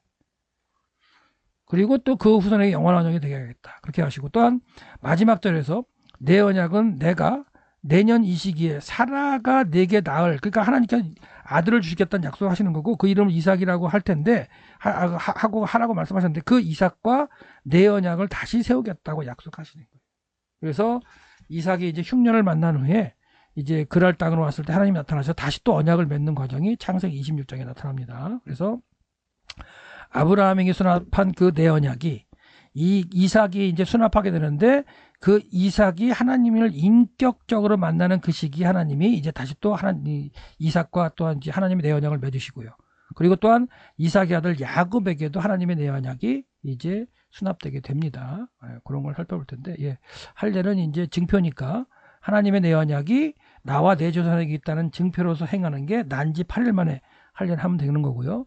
이제 하나님의 내 언약의 내용을 보면 하나님이 누구와 맺는 거냐면 아브라함과 그 대대 후손에게 맺는 그 언약이에요. 근데 아브라함에게 나온 자손 중에서도 하나님의 언약을 갖다가 내 언약을 수납했지만, 이스마엘은 그 내용을 수납했죠. 할례를 했으니까 했지만 떠나간 족속의 그 자손이 되겠죠. 그다음에 이삭은 이제 하나님의 내 언약을 수납하게 되고, 또 인격적으로 하나님 찾아와서 그 이삭에게 내 언약을 맺으셨어요. 그리고 이삭에게 맺으신 내 언약이 다시 한번 또 에서와, 그렇죠? 에서와 야곱에게도 이제 전달됐는데, 이 전달된 가운데 에서는 또한 하나님의 내 언약에서 또한 이렇게 자기가 이제 어떻게 보면은 수납하지 못하고 버리고 떠나는 모습이 되고요. 야곱에게로 하나님의 이제 내 언약이 흘러가게 돼서 야곱이 정확하게 하나님과 언제 내 언약을 맺었는지 그건 알 수 없지만 베델에서 하나님의 전이 되겠다, 그 가정 가운데 하나님을 인격적으로 만나는 그 시기에 야곱이 또 하나님의 내 언약을 수납하는 그런 모습으로 우리가 생각할 수 있습니다. 그리고 이제 야곱의 12아들을 통해서 이제 하나님의 내 언약이 왔고, 그 내 언약을 소유한 12아들이 이제 애굽에서 번성해서 출애굽한 그런 모습으로 이제 광야에 나와 있고, 그 광야에 나와 있는 그들에게 하나님의 내 언약을 모세가 이제 가르치고 있다고 보시면 됩니다. 예. 그리고 하나님의 내 언약의 내용은 뭐예요? 하나님이 그들의 하나님이 되겠다는 거고, 구원하시겠다는 거고, 그리고 땅과 자손을 주시겠다는 약속이고, 그리고 할례를 통해서 영원한 언약이 하나님의 언약이 흘러간다는 걸 고백하게 하고 백성에게 끊어지지 않게 하라. 이게 하나님의 언약의 내용이고, 표징으로 이제 그 표징은 이제 모든 남자는 8일 만에 할례를 받아라. 그리고 하나님의 언약이 이제 사례, 이게 표시가 되므로 영원한 언약이 나와 내 자손에 있겠구나라는 걸 깨닫게 하는 그런 과정으로 하나님의 내 언약이 주어졌다라는 거예요. 그래서 아브라함에게 99세 때에 하나님이 이제 내 언약을 주시고 아브라함에게서 이루어지는 과정이 있었다 그랬어요. 그래서 아브라함에게 이루어지는 과정이 있었고, 근데 이제 아브라함의 17장에서 창세기 17장에 못 믿을 때 너에게 태어난 이삭에게 내가 다시 내 언약을 맺겠다고 말씀하셨잖아요. 그 하신 말씀이 창세기 26장에서 이삭이 흉년을 만나는 사건이 있습니다. 흉년을 만나서 부엘라이로에 거할 때, 그 부엘라이로이는 약속의 땅과 약속의 땅, 이게 이제 갈릴리 바다하고 여매가 이렇게 있으면 이 약속의 땅과 애굽 땅의 경계 지역이 어떻게 보면 브엘라헤로예요. 여기에서 하나님께서 흉년을 주세요. 이삭에게. 이때는 이삭의 두 아들도 있을 때입니다. 흉년을 줬을 때 애굽으로 가지 않고 그랄 땅으로 들어옵니다. 그랄 땅. 그랄 땅은 이제 약속의 땅의 범위예요. 그랄 땅에 들어왔을 때 하나님이 뭐라고 하시냐면 그랄 땅에 들어온 이삭에게 하나님이 인격적으로 나타나십니다. 그래서 보세요. 이삭이 거기서 애굽으로 가지 않고 그랄 땅으로 들어왔을 때 하나님께서 이삭에 나타나셔서 다시 애굽으로 내려가지 말라고 말씀하시면서 내가 내게 지시하는 땅에 거주하라. 이거는 창세기 12장에서 하나님께서 아브라함에게 말씀하신 것 같죠. 내가 내게 지시할 땅에 가라. 그러면서 내가 내게 지시한 땅에 거주하라. 그 땅이 결국 약속하신 가나안 땅 그랄 또는 나중에는 이제 브엘세바까지 이제 확대가 되는데요. 거기에 거하면 내가 너와 함께이겠다. 그리고 내게 복을 주겠다. 그리고 이 모든 땅, 약속의 땅, 아브라함의 약속하셨던 이 약속의 땅을 너와 네 자손에게 주겠다. 이렇게 말씀하시는 거죠. 네. 그래서 이때가 아마도 계산을 해보면 이삭이 75세는 이후입니다. 왜 75세 이후냐면 75세 때 이삭 75세 때 아브라함이 죽거든요. 아브라함이 죽은 다음에 헤브론을 떠나서 브엘라헬에 거하게 되는데 그렇기 때문에 75세 이후고 한 80세 정도에 아마 이런 사건이 있었다고 볼 수도 있어요. 네. 그렇다는 얘기는 아브라함에게 나타나셔서 그 이후로 80년이 지났을 때 이삭에게 나타나시고 이삭에게 하나님의 내 언약을 다시 한번 약속하시는 그런 걸로 볼 수가 있습니다. 그래서 창세기 26장에서 이삭에게 나타나셔서 하나님이 언약하시는 내용이 있는데 그걸 지도로 본다면 이렇게 된다 그랬어요. 브엘라헬의 여기가 이제 애굽과 약속의 땅의 이제 경계 지역인데 여기서 흉년을 만났을 때 아브라함은 애굽에 가서 흉년을 피했죠. 근데 이삭은 애굽으로 가지 않고 어디로 가냐면 다시 그랄 땅으로 들어가요. 자기가 태어났던 그랄로 가요. 그리고 여기서 하나님이 나타나셔가지고 인격적으로 만난 다음에 하나님의 내 언약을 수납하게 된다는 거. 그런 과정이 이제 이삭이 한 80세 정도 되었을 때 그랄 땅에서 어떻게 보면 하나님의 내 언약을 소유하게 되는 그런 과정이 있겠다. 그래서 땅과 자손에 대한 언약을 다시 한번 맺는다. 이렇게도 보시면 되겠고요. 그리고 이제 그 언약을 믿고 이제 그랄에 계속해서 거주하는 그런 모습으로 등장한다. 예, 그랄의 모습. 다른 내용은 좀 넘어가고요. 이게 텔 하롤이라고 그랄의 모습입니다. 지금 가면 뭐 흔적은 거의 없고 언덕만 이렇게 하나 있습니다. 그래서 별거 발굴될 게 없기 때문에 이걸 발굴하는 것도 없어요. 그냥 텔 하롤이라고 그랄의 모습이 있고요. 예. 그 다음에 이제 야곱에게는 하나님의 내역이 어떻게 주어졌느냐 구체적으로 이제 우리가 알 수는 없지만 야곱이 77세 내지는 또 76세에 그 형을 속인 다음에 밧단아람으로 떠나면서 루스라는 광야 지역에서 머물다가 루스라는 광야 지역에서 머물다가 하나님을 만나죠. 그때 이제 인격적으로 만나요. 그 고백을 하면서 그게 이제 베델이라는 이름으로 바뀌게 되고 거기서 하나님 인격적으로 만난 다음에 하나님과 언약을 맺죠. 내가 다시 돌아오게 하시면 하나님이 함께 돌아오게 하시면 이 집이 베델 하나님의 집이 되겠습니다 하는 그런 과정을 언약을 맺는 장면이 있고 또한 그 이후로도 하나님이 야곱에게 나타나서 여러 번 이름도 바꿔주시고 하는 있어요. 그러니까 그 어간 중에 어느 때 하나님의 내 언약을 다시 한번 하셨겠죠. 정확하게 내 언약을 야곱의 어느 때 하셨는지 우리가 야곱의 어떤 그 생애 가운데 알 수는 없어요. 근데 레위기에 보시면 이런 말씀이 있죠. 내가 야곱과 맺은 내 언약. 그러니까 야곱과 분명히 내 언약을 맺은 때가 있었겠죠. 이삭과 맺은 내 언약. 이삭과는 이제 창세기 26장에서 맺은 걸로 이제 우리가 볼 수 있다고 그랬고요. 아브라함과 맺은 내 언약. 이거는 아브라함 99세 때 이제 약속하시고 내 앞에서 행해라. 스스로 행해라. 함께 동행해라. 그리고 완전히 이루어라. 이렇게 언약하셨던 걸 우리가 이제 알 수 있었는데 하나님이 그 아브라함과 이삭과 야곱과 맺은 내 언약을 기억한다. 구원, 너희들을 통해서 구원을 이루려고 하는 걸 내가 기억하고 있다. 이렇게 레위기에서 모세를 통해서 말씀하고 계시는 거죠. 네. 그래서 이런 말씀이 이제 출애굽한 이스라엘 백성에게 전달이 되는 거예요. 그래서 뭐라고 말씀하시냐면 세계가 다 내게 속하였고 너희가 내 말을 잘 듣고 내 언약을 지키면 이 내 언약은 노아를 통해서 아브라함을 통해서 이삭을 통해서 야곱을 통해서 그리고 그의 430년 후에 출애굽한 이스라엘 백성들 자손들에게 다시 한번 하나님이 모세를 통해서 말씀하시는 거잖아요. 너희들도 내 언약을 지키면 너희 모든 민족 중에 내가 소유가 모든 민족 중에 내 소유, 내가 너희 하나님이 되겠다. 이걸 갖다가 말씀하고 계시는 거고요. 또한 내가 너희를 돌봐 너희를 번성하게 하고 너희를 창대케 할 것이며 내가 너희와 함께한 내 언약을 이행하리라. 이건 구원의 약속입니다. 노아에게 하셨던 구원의 약속. 내가 너희 하나님이 되고 너희를 통해서 내 구원을 이루겠다는 하나님의 내 언약을 이 출애굽한 이스라엘 백성들을 통해서 너희들이 내 언약을 잘 지키면 내 언약이 이루어지게끔 하겠다. 이렇게 말씀하고 계시고요. 내 규례를 멸시하며 마음에 내 법도를 싫어하며 내 모든 계명을 준행하지 아니하면 내 언약을 배반한다면 내가 심판하고 저주를 내리고 잘못되게 만들겠다 하고 하나님이 하시는 선언이죠. 이게 이제 시내산에 머물 때 모세를 통해서 레위기를 통해서 이제 주신 하나님의 말씀, 시내산에 11개월 20일 정도 머물면서 하나님의 말씀을 들을 때 하나님과 이스라엘에서 다시 한번 또 이제 내 언약을 체결하는 그런 과정으로 볼 수 있죠. 그런즉 그들이 원수의 땅에 있을 때 이것도 뭐냐면 이제 내 언약을 갖다가 이제 이건 뭐냐면 나중에라도 이제 포로로 잡히고 하나님 말씀을 듣지 않고 하나님을 떠나서 언약을 지키지 않으면 하나님께서 이제 포로로 잡혀가게 하겠다 그런 말씀이에요 사실은.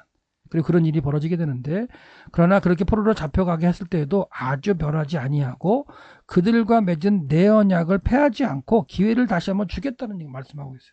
나는 여호와 그들의 하나님이 됨이라. 그러니까 바벨론 포로로 70년을 잡혀갔을 때에도 하나님이 그들을 다 멸하지 않고 그들의 후손 가운데 깨닫는 백성을 남기셔 다시 돌아와서 약속의 땅에 돌아와서 기회를 주시죠. 에스라, 느헤미야 이런 사람들을 통해서 기회를 주셔서 그 백성의 하나님이 되시기 위해서 그 백성 이스라엘 백성을 통해서 하나님의 언약을 이루시기 위해서 또한 기회를 주시는 과정이 이제 나중에 있죠.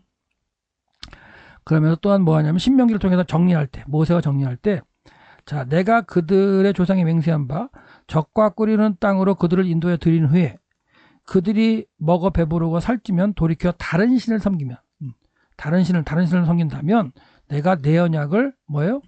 그 몇의 언약을 어기면 너를 심판하겠다 이렇게 말씀하시는 내용이 있죠. 예.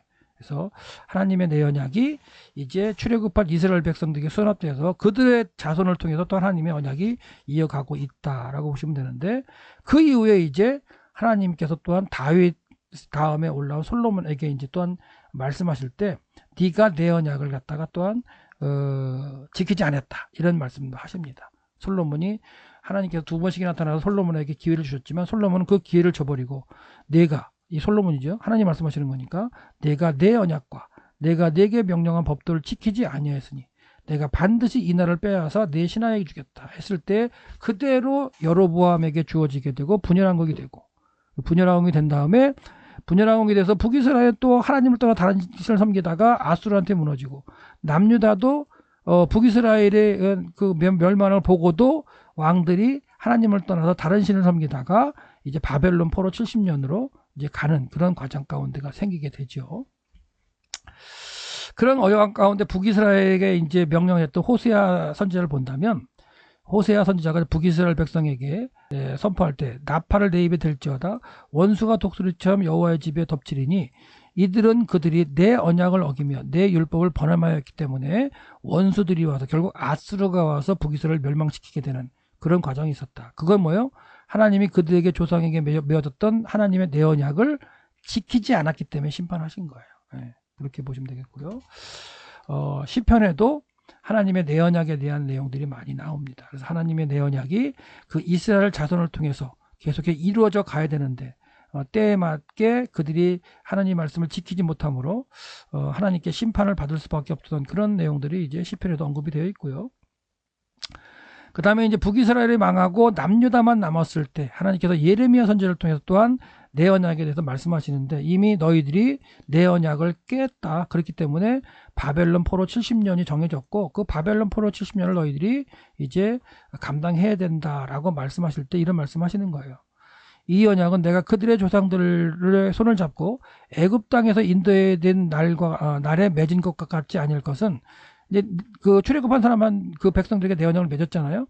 맺고서 뭐 하냐면 너희들이 다른 신을 섬기지 말라 하면서 계속 말씀하셨는데 그걸 지키지 못하고 이스라엘 백성이 이제 다른 신을 갖다가 이제 찾아가는 건데요. 바알 찾아가는 건데 하나님 뭐라고 그러시냐면 내가 그들의 남편이 되어도 하나님은 남편에 대해서 그들을 인도하시고 함께 하시려고 했는데 그 이스라엘 백성들이 내 언약을 깨뜨렸다. 하나님을 떠나고 다른 신을 섬겼다. 바알을 섬겼다. 이러시면서 하나님께서 이스라엘 자손들이 역사 속에서 하나님을 떠나서 다른 신을 섬김으로 하나님의 언약, 일방적 언약을 깼다고 지금 말씀하고 계셔요. 이런 이름을 통해서. 그러니까 이제 너희들은 바벨론으로 가야 된다라는 말씀을 하셨겠죠.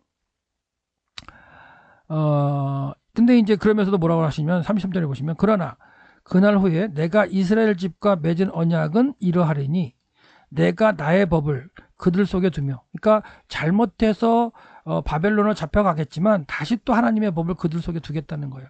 그리고 그들 마음에 기록하여 나는 그들의 하나님이 되고 그들은 내 백성이 될 것이다. 그래서 새롭게 다시 한번 기회를 주시는 그런 모습으로 이제 등장하게 되는데, 이 부분에서 이제 학자들은 이게 이제 새 언약, 예레미야를 통해 선포된 새 언약, 그러니까 잘못해서 바벨론으로 잡혀가지만 하나님께 다 멸하지 않으시고 다시 그들 가운데 하나님의 법을 두어서 다시 하나님 기회를 주시고 그리고 새 언약을 이루는 과정으로 하나님은 이끌어 가겠다고 이제 말씀하고 계시는데, 결과적으로는 예수 그리스도를 통해서 그 새 언약이 이제 이루어지는 과정이 있게 됩니다. 예레미야 이후에 이제 그 바벨론 포로 1차 또한 2차가 있었고요. 그 2차 이후에 그 바벨론 잡혀간 에스겔 선지자를 통해서 바벨론에서 하나님이 에스겔을 통해서 선포하시는 말씀 속에 하나님의 내 언약을 이제 말씀하세요. 그리고 그 이때는 바벨론 포로 1차 605년에 있었던 1차와 597년에 있었던 2차로 포로로 잡혀갔어요. 마지막 3차가 남아 있어요. 아직 이루어지지 않은 그때에 바벨론에서 에스겔 선지자를 통해서 하나님이 내 언약을 세우십니다. 다시. 예레미야의 그런 말씀하셨잖아요. 예레미야 선지자를 통해 내가 완전히 깨뜨리지 않고 그들에게 남겨서 내 백성이 될 수 있는 가능성을 이제 하나님이 주시겠다고 하셨는데, 완전히 3차로 포로로 잡혀가는 때는 이제 남유다가 망하는 때인데 1차, 2차로 잡혀간 그 상태에서 바벨론에서 에스겔 선지자를 통해서 하나님 내 언약을 세우신다는 거. 그것도 참 은혜죠. 그래서 나주 여호와가 이렇게 말하노라, 내가 이제 예루살렘에 대해서 이제 대표로 이제 얘기하는 건데, 맹세를 멸시하여 언약을 배반하였다. 하나님의 언약을 배반하였다는 거예요. 내가 네게 행한 대로 네게 행하리라. 그러니까 하나님께서 네가 내 언약을 이제 버렸기 때문에 멸시하고 버렸기 때문에 나도 너에게 그렇게 행하겠다는 얘기를 하죠. 그러나 내가 너희 어렸을 때 출애굽할 때 그런 모습이겠죠. 이스라엘로 이렇게 민족으로 나라로 세워질 때, 어렸을 때 너와 세운 언약을 하나님이 기억하신다는 거예요. 영원한 언약을 주셨기 때문에. 그래서 너와 영원한 언약을 세울 거라. 그러니까 잘못해서 너희가 심판을 받지만 다시 세울 것이다. 내가 형과 아우를 접할 때 내 행위를 기억하고 부끄러워할 것이라. 내가 그들을 내게 딸로 주려니와 내 언약으로 말미암아. 그러니까 이거 뭐 설명하죠. 그 다음에 마지막으로 보면 내가 내게 내 언약을 다시 세우겠다고 말씀하시는 거예요. 다시 세워서 내가 여호와인 줄 내가 알겠다. 그러니까 하나님의 언약은 뭐냐면, 주실 때 내가 너희들의 하나님이 되겠다고 말씀하시면서 계속 언약을 일방적으로 주시는 거예요. 그게 주시는데 그걸 깨닫지 못한 이스라엘 백성 계속 하나님으로부터 멀어져 가지고 다른 짓하고 다른 신을 섬기고 하나님의 내 언약을 수납하지 못하고 이루어드리지 못하는 과정 가운데 하나님은 계속해서 어떻게 보면 짝사랑하시면서 영원히 멸하지 않고 또 기회를 주시고 하는 그런 과정이 구약의 과정이라고 보시면 됩니다. 그래서 완전히 아직 멸망당하지 않은 2차 포로가 잡혀간 그 남유다의 그 백성들, 그리고 포로지에 있는 그 백성들에게 하나님은 에스겔 선지자를 통해서 내가 다시 또한 너희들과 언약을 세우겠다, 이렇게 말씀하고 계시는 거예요. 그러니까 하나님 계속 일방적으로 찾아오셔가지고 내 언약을 자꾸만 주시면서 너희들이 내 언약을 듣고 깨닫고 그 언약을 이룰 수 있도록, 내가 너희들의 하나님이 될 수 있도록 너희들이 깨닫고 반응을 하고 내 앞에서 행해서 완전해서 이루어라, 이렇게 계속해서 말씀하고 계시죠. 언제부터? 노아 시대부터. 노아 때부터. 또 그리고 아브라함을 지나서 계속해서 구약의 역사적으로 계속. 근데 우리가 다 알다시피 구약은 결과적으로 그 이스라엘 백성을 통해서 이루어지지 못하고 하나님께서 여자의 후손을 통해서 보내신 예수 그리스도, 예수를 통해서 하나님 십자가를 통해서 이제 구원을 완성하시면서 이제 새 언약을 맺으시는 과정이 있는 겁니다. 자, 그렇게 말씀하셨은 가운데 이제 에스겔을 통해서 이미 이제 이때 2차라 그랬죠. 이미 하나님이 이미 주셔도 내 언약이 깨졌다. 그래서 마지막 3차로 이제 바벨론 포로로 잡혀갈 수밖에 없는 그런 말씀을 또 이제 하시죠 지금. 자, 여기서 보시면 주와의 말씀이라 내가 나의 삶을 두고 맹세하노니 그가 이스라엘 백성들이죠. 내 맹세를 없음 여기고 내 언약을 배반했기 때문에 내가 그 죄를 그의 머리 돌려서 완전히 이제 바벨론으로 포로로 잡혀가게 하는 3차가 있고, 바벨론 포로 70년이 있는 가운데 다시 한번 하나님 기회를 주셔서 포로로부터 돌아와서 하나님의 내 언약을 이룰 수 있는 기회를 주시게 되는데, 1차로 돌아오는 사람이 이제 스룹바벨과, 그렇죠? 여호수아를 통해서 또한 하나님이 오게 하시고, 2차로 에스라를 통해서 이제 오게 하셔서 율법으로 이제 세우려고 하시고, 3차로 느헤미야를 통해 돌아오게 하셔서 이제 성과 또 하나님의 집과 이스라엘 백성을 회복해 하시려고 기회를 주셨죠. 하지만 이때도 말라기 선지자의 외침이나 에스라의 기록을 보면 하나님을 떠나서 잠시 하나님을 믿게 되는 과정이 있었지만, 또한 신앙이 무너져가는 모습으로 이제 400년 동안 하나님께서 선지자들 보내주셔가지고 그냥 내버려 두시는, 그리고 이스라엘 백성들의 역사는 그냥 하나님을 떠나서 자기 나름대로 신앙하게 되는 모습이 있는 가운데에 예수 그리스도가 이제 등장하게 되는 그런 모습으로 구약의 역사가 지나가게 되고, 400년 동안은 하나님이 구약 이스라엘 역사가 기록하지 않게 하십니다. 여기도 이제 이미 이제 하나님께 앞에 세워졌던 내 언약이 깨졌다. 그래서 바벨론 포로 70년을 갖다 감당해야 된다라는 말씀으로 하시는 거고요. 그랬더니 이제 과정 가운데 아까도 얘기했지만 바벨론 포로 70년이 끝나고 스룹바벨 여호수아 1차, 그다음에 에스라 2차, 그다음에 3차로 느헤미야를 통해서 포로 귀환하게 하시는 가운데 하나님이 하나님의 내 언약을 이룰 수 있도록 다시 한번 이스라엘 백성 후손들에게 약속하시면서 깨우려 치려고 했지만, 그들이 결과적으로 또 무너지게 되는 말았어요. 그래서 400여 년의 이제 그 중간 시대 때는 말라기 이후로 선지자도 없었고, 그다음에 예수님이 세례요한과 예수님이 등장하기까지 선지자도 없었고, 그다음에 역사도 없죠. 구약에 기록된 역사도 없습니다. 그래서 학자는 그때는 이제 암흑 시대라고 얘기를 하기도 하는데, 그러는 과정 가운데 이제 창세기 3장 15절에서 약속하셨던 여자의 후손이 이제 오게 하셔서 예수 그리스도를 통해서 이제 하나님이 내 언약을 이루셨던 그런 과정이 있습니다. 그래서 그런 내용은 이제 사도 바울이 로마서를 통해서 이제 정리를 하고 있죠. 그래서 여기서 보시면 이제 사도 바울이 로마 그 성도들에게 편지하면서 이제 쓴 글이죠. 그리하여 온 이스라엘의 구원을 받으리라 기록된 바, 구원자가 시온산에서 오사 야곱에게서 경건치 않은 것을 돌이키게. 이게 이제 예수 그리스도로 이제 성취되었다라고 선포하고 있는 거죠. 내가 그들의 죄를 없이 할 때 그들에게 이루어질 내 언약이 이것이라 함과 같으니. 그러니까 예수 그리스도께서 오셔가지고 그들의 죄를 갖다가 사하시면서 예수를 이루시는, 그 하나님의 내 언약을 이루시는 그런 모습으로 이제 예수 그리스도가 이루셨고, 우리들에게는 그 이후 예수님의 십자가 이후에는 예수를 그리스도로 고백하는 그들에게 죄가 사해지고, 그들을 통해서 하나님의 내 언약이 이제 이루어져야 되는 과정이 남아 있는 거죠. 그렇죠? 그래서 예수를 통해서 이제 하나님의 내 언약이 이루어지게 되는, 그걸 또 이제 새 언약이라는 표현으로 쓰기도 합니다. 그래서 히브리서 저자는 이런 표현을 하죠. 그러나 이제 그는 예수 그리스도라고 볼 수 있는데, 더 아름다운 직분을 얻으셨으니 그는 더 좋은 약속으로 세우신 더 좋은 언약의 중보자시라. 예수 그리스도죠. 첫 언약이 뭐였더라면 둘째 것을 요구할 수 없지 않았다. 그러니까 구약을 통해서 어떻게 보면 이스라엘 백성들에서 언약이 이루어졌다면 괜찮았을 텐데요. 그것이 이제 이루어지지 않았기 때문에 예수 그리스도를 통해서 이루어지는 모습이고요. 그들의 잘못을 지적하여 말씀하시되 주께서 이르시되 볼지어다 날이 이르니 내가 이스라엘 집과 유다의 집과 더불어 새 언약을 맺으리라. 그러면 새롭게 다시 이제 예수 그리스도를 통한 새 언약을 통해서 이스라엘과 유다가 다시 한번 회복되는 과정에 대한 그런 모습으로 지금 선포하고 있습니다.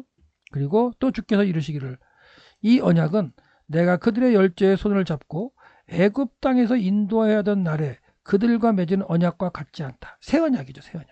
그들은 내 언약 안에 머물러 있지 아니하므로 내가 그들을 돌보지 않았다. 근데 지금 뭐예요? 이제는 예수를 통해서 이루셨죠.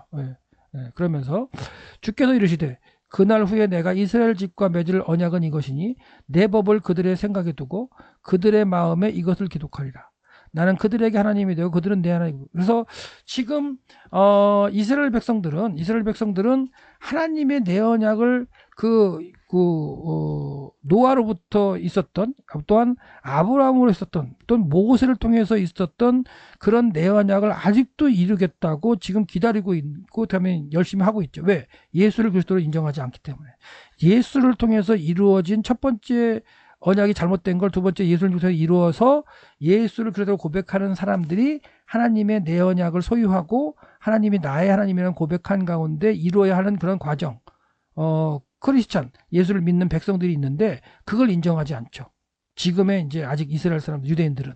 그렇기 때문에 그들은 아직까지도 구약의 이 하나님의 첫 번째 내 언약을 가지고 있는 거고, 예수 그리스도께서 이루신 그 언약 가운데 새롭게 주어진 그 언약을 인정하지 않고 계속해서 지금 살아가고 있는 게 지금 이스라엘에 살고 있는 유대인들이죠.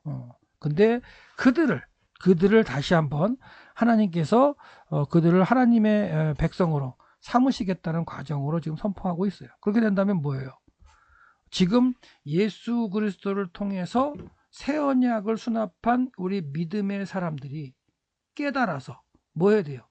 지금 그걸 깨닫지 못하고 있는 유대인들에게 복음을 전하고, 아직 복음을 듣지 못한 자들의 복음을 전해서 그 듣는 사람들이 다 하나님의 백성이 되게 해야 하는 그런 과정이 남아 있죠. 그래서 내 언약의 흐름이 어떻게, 하나님의 내 언약이 어떻게 구약이 흘러왔고, 그게 예수 그리스도를 통해서 다시 한번 새 언약으로 이제 된 다음에 하나님의 내 언약이 우리 믿는 성도들이 어떻게 수납됐는지를 깨닫고, 그 믿음으로 수납된 새 언약인 내 언약, 하나님의 내 언약이 이스라엘 백성들, 유대인, 하나님을 모르는 백성들에게 어떻게 이제 또한 흘러가서 선포가 되어야 되는가, 이런 것들이 우리에게 남겨진 이제 해야 할 일이라고 볼 수 있겠죠. 그래서 예수 그리스도 통해서 주어진 새 언약을 우리는 받았고, 그 새 언약이 하나님의 내 언약이에요.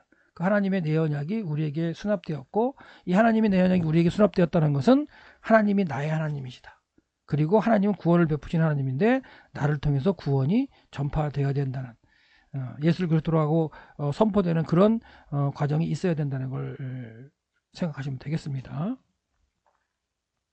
그래서 그런 과정 가운데 이제 믿는 자, 저나 여러분이나 지금 이제 신학교에서 공부하고 있는 여러분들이나 아니면 성도들에게 남아져 있는 명령이 뭐냐면, 예수 그리스도께서 이루시고 가시면서 승천하시면서 그 남기셨던 그런 명령, 성령이 너에게 임하시면, 이미 우리는 성령을 받은 세대죠. 성령이 너에게 임하시면 권능을 받고 예루살렘과 온 유대와 사마리아와 땅끝까지로 내 증인이 되리라. 이 당시에 사는 사람들의 땅끝은 로마의 그 시대였기 때문에 로마의 땅끝이 스페인이 땅끝일 수 있었죠. 근데 지금 그 이후에 그 땅끝이 로마의 어떤 스페인이 끝이 아니고 지구 전체로 본다면 아직까지도 이 하나님의 말씀이 들어가지 않고 하나님을 참신으로 배우지 못하고 전파짐을 받지 못한 그 열방들에게 이 하나님의 메시지, 하나님의 내 언약, 예수의 새 언약을 전파해야 할 증인으로서의 삶이 저와 여러분에게 남아있는 줄 믿습니다. 그래서 이 말씀을 하시고 그들이 보는 데서 올려가시니 구름이 그를 가려 보이지 않게 하더라. 그래서 예수님께서 이 지상에 계시면서 마지막으로 명령하셨던 사도행전 1장 8절의 말씀이 아직까지 우리들을 믿는 자에게 남겨졌고, 이 말씀을 듣고 성령을 받았다면 예수 그리스도를 통해서 주어진 새 언약을 받은 사람이고, 새 언약은 결국 하나님의 내 언약을 소유한 사람으로서 그 하나님의 내 언약을 이루어질 자고, 노아에게 명령하셨던 것처럼, 아브라함에게 명령하셨던 것처럼 하나님과 동행하는 삶을 살아야죠. 히트할락, 하나님과 동행하는 삶을 살아야 되고, 하나님이 아브라함에게 명령하셨던 것처럼 그 나의 삶 가운데, 신앙의 삶 가운데 마침이 되는, 이루어야 되는, 탐임하는, 끝내는 그런 과정이 우리에게 주어져 있다는 거. 그렇다면 노아에게 주어지면서 시작했던 하나님의 내 언약이죠. 내 언약은 구원의 언약이기도 하면서 구원의 약속한 언약이기도 하면서 하나님이 이루실 어떤 궁극적인 언약인데, 노아를 되게 좋아하셨는데 노아는 히트할라크, 하나님과 동행을 했다 그랬고요. 그리고 완전하게 하나님 앞에 이룬 사람이었어요. 근데 이것이 중간에 이제 하나님을 잊어버리고 살던 삶 가운데 아브라함에게, 그렇죠? 아브라함에게 이제 나타난 하나님을 통해서 하나님께서 히트할라크해라 명령이라고 그랬잖아요. 이제는 히트할라크해라, 내 앞에서 하나님과 동행하면 스스로 행해라. 그리고 탐임 완전히 이루어라. 이 명령이 아브라함에게 주어졌다면 아브라함에게 주어졌던 이 명령이 이삭에게, 그렇죠? 이삭에게 주어졌던 게 이제 야곱에게 수납되었던 이 하나님의 내 언약이 출애굽한 이스라엘 백성에게, 그리고 구약 시대를 통해 쭉 가다가 이어졌지만 구약의 이스라엘 백성 통해 이루어지지 못하고 결과적으로는 예수 그리스도를 통해서 이루어진 그 하나님의 그 내 언약이 새 언약으로 우리에게 주어졌다는 걸 이해하시고, 그렇다면 우리에게도 지금 뭐가 있는 거예요? 노아로부터 주어졌던 하나님의 내 언약, 우리에게 이루어야 할 사명이 있는 그 내 언약, 하나님의 내 언약이 새 언약으로 주어졌고 그걸 이룰 사람이 우리라는 거. 저와 여러분, 이 강의를 듣거나 성도로 이미 신앙생활을 하시는 분이나 그분들이 땅끝까지 이르러 예수를 그리스도라고 전하며 하나님의 내 언약 뭐라고 했어요? 내가 너희의 신이다. 내가 너와 함께한다. 하나님이 일방적으로 주신 언약이라고 했어요. 그래서 아직까지도 하나님이 참신인지를 모르고 하나님과 동행하면서 하나님의 뜻을 이루어야 되는 걸 모르는 사람들에게 구원의 메시지를 전하고 가르치고 잘 전파하는 데에 힘을 다하시는 신학생들 되시기를 소망합니다. 예, 감사합니다.